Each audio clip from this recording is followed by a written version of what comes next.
The political big three of the top political stories everyone's talking about. So let's get to it. President Trump makes a dire prediction about what would happen if he were to be impeached. Be very afraid, he says. And White House damage control goes into overdrive. Mr. Trump insisting the things Michael Cohen confessed to under oath are not actually crimes. I assure you, they are crimes. And the National Security Advisor storms off, the question that brought John Bolton's news conference to a very abrupt end. Joining me now to talk is Jen Kearns, GOP strategist and contributor for The Hill, and political commentator Ben Kissel. Welcome to both of you. Let's start with John Bolton, because hopefully you'll hear the question the reporter asked that caused John Bolton to bolt. Let's watch. Just wondering, as National Security Advisor, whether you at all, given the events of this week and admissions of payoffs, and you've mentioned election meddling, whether you're ever concerned that your own president is a security risk? Of course not. I mean, that's a silly question. I just spoke to him literally a few minutes ago, and we have performed here in exactly the way I think the two leaders would have expected us to, and honestly, have a little faith in the American people who elected him president. Thank you very much. And Mr. Bolton ended it there. Jen, was that a fair question? Well, it's clear that Bolton was Bolton, and I think rightfully so. I agree with him. That was a silly question. Look, regardless of what has happened this week with two of President Trump's top advisors, the fact is, after 18 months, we still have no evidence of Russia collusion. We certainly have some convictions on bank fraud and tax fraud. Well, the reporter was asking whether the country was safe since the White House is in such a turmoil over these convictions. Yeah, but you have to understand that the White House operations are much bigger than just the press office, which is the chief office tasked with handling the reaction to some of these trials and verdicts that took place this week. And look, to ask about President Trump and whether he's a security risk, we've had 18 months of a special counsel's office, more than $64 million put into trying to find out whether Donald Trump was colluding with the Russians. And so far, there's been zero evidence to date. I think at the end of the day, this is going to come down to payments to women, which, by the way, businessmen have been doing since the beginning of time. Men, by the way, have been misbehaving for centuries. Really? They've been paying off porn stars since the beginning of time? Well, look, it's not unusual to have successful businessmen, which Donald Trump is, having affairs and having these sort of non-disclosure agreements. People sometimes say that people in Hollywood now won't even date somebody without signing an NDA. So I think at the end of the day, what this comes down to might be a matter of contract law and not national security. I think it was a silly question. Well, I hope that's not true, that there are many, many, many businessmen out there paying off porn stars. Unfortunately, Ben, it's true. do you think that was a fair question that the reporter asked? Because the ISIS leader just came out and said that he pretty much admitted that ISIS is decimated. So why would the reporter ask such a question?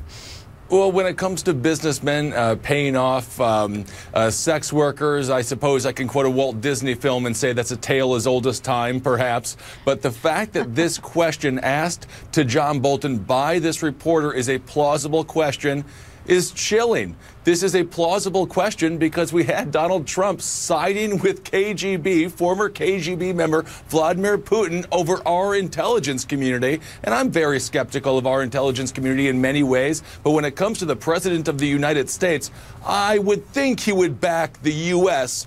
over the Kremlin. So that's why this question was valid. And I think that cannot be lost on anyone. Also, when it comes to Paul Manafort, the most recent trial, which he's looking at 80 years, wouldn't want to be him, nor would I want to be Trump for that matter.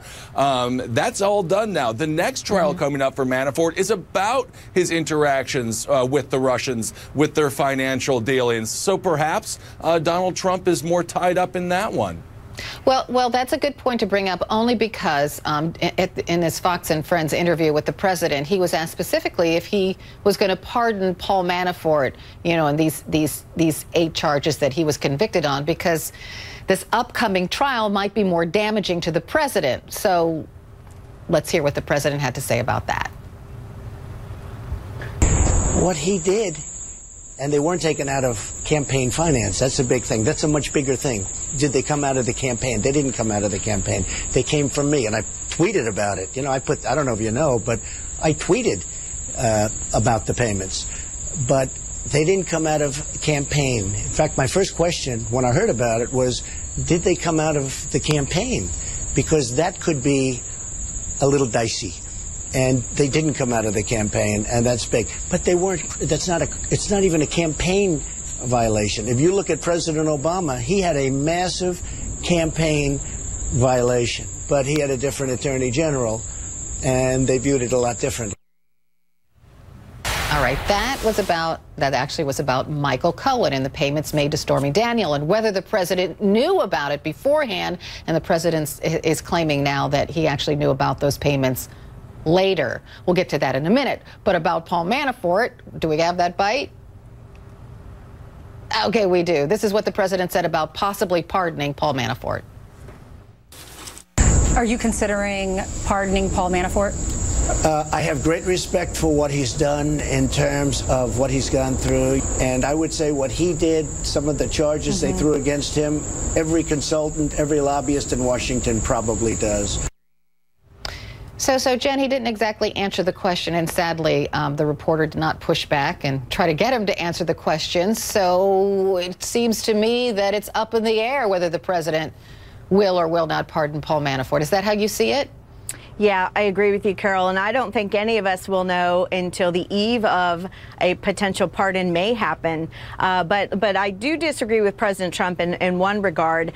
You know, he has said that Paul Manafort this week is, quote unquote, a good man. I don't think you could necessarily use that phrase as someone who is clearly, according to the verdict, hiding money in offshore accounts away from the American taxpayers. I don't think that is a good man. But at the end of the day, it will be President Trump's choice whether or not to pardon him. That is within his executive privilege.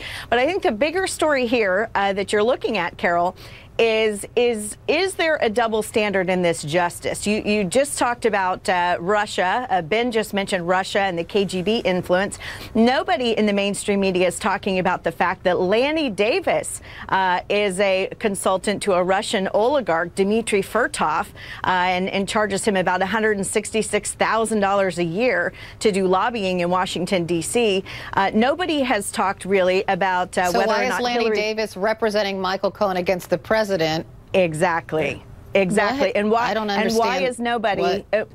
Where's the double standard there? It's clearly a double standard. If you're a Republican, boy, you must be colluding with Russia. If you're a Democrat, well, that's okay. It's just part of doing business in Washington, D.C. I think the Justice Department ought to also be looking into Hillary Clinton's funding. If they're going to look at Donald Trump's funding in a private business dealing potentially, they ought to be looking into Hillary Clinton's camp and the DNC funding that Fusion GPS. I know my producers are saying I got to go, but we have to address that issue. Ben, your thoughts on that? Because it's quite different if a campaign is colluding with the Russians to win the office of the President of the United States than a lawyer representing a Russian oligarch. Ben. Yeah, and quite frankly, that oligarch is getting off easy. $166K a year isn't that bad for Lanny Davis, from my understanding. But when it comes to the payments to Stormy Daniels, to Karen McDougal, this whole question of campaign finance of fraud is possible, or campaign finance mistakes, simply because even if it came from Donald Trump's pockets himself, it still affected the election, so it's an illegal campaign contribution. And I think that is a real sticking point for a lot of people. And when Cohen pled guilty to McDougal and Stormy Daniels payments, that really was a big issue for the president. Okay, so we haven't connected all the dots because Mr. Mueller hasn't released his reports. I just want to make that clear. We don't know if the president colluded with anyone to win the election. That's not clear at this time because the Mueller investigation is not complete. I have to end it there. Jen Kearns, Ben Kissel, thank you so much.